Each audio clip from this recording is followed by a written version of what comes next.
పచ్చిమిరపకాయలకి నూనె పోసుకున్నాం. పచ్చిమిరపకాయలు వేసుకున్నాం. కరివేపాకు పచ్చిమిరపకాయలు కలిపేసి నూనె జీలకర్ర వేసుకున్నాం.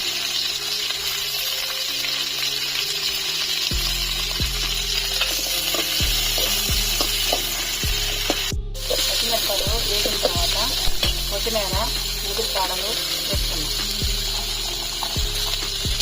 కొత్తిమీర ముదురు కాడలు వేసిన తర్వాత వేసుకొని కొంచెం అల్లం పులుపులు వేసుకున్నాం. పచ్చిమిరపకాయలు బాగా వేసుకుని తీసేసుకున్నాం. ఇప్పుడు కొంచెం నూనె పోసుకున్నాం. 2 స్పూన్లు నూనె పోసుకొని టమాటాలు వేసుకున్నాం.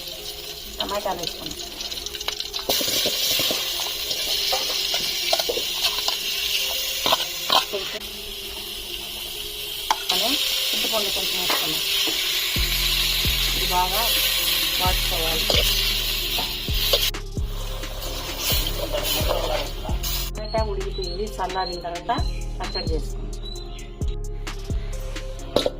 ఎర్రగడ్డలో కలుపుకున్నాం.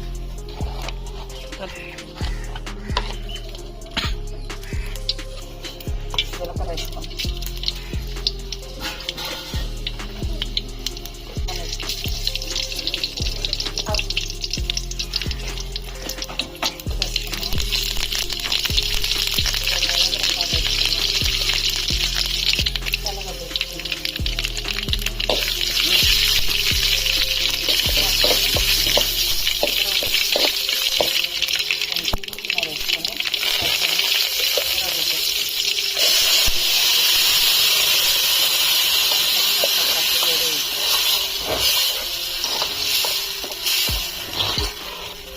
అన్నంలోకి, పొంగల్లోకి, ఇడ్లీలోకి, దోశలోకి బాగుంటుంది.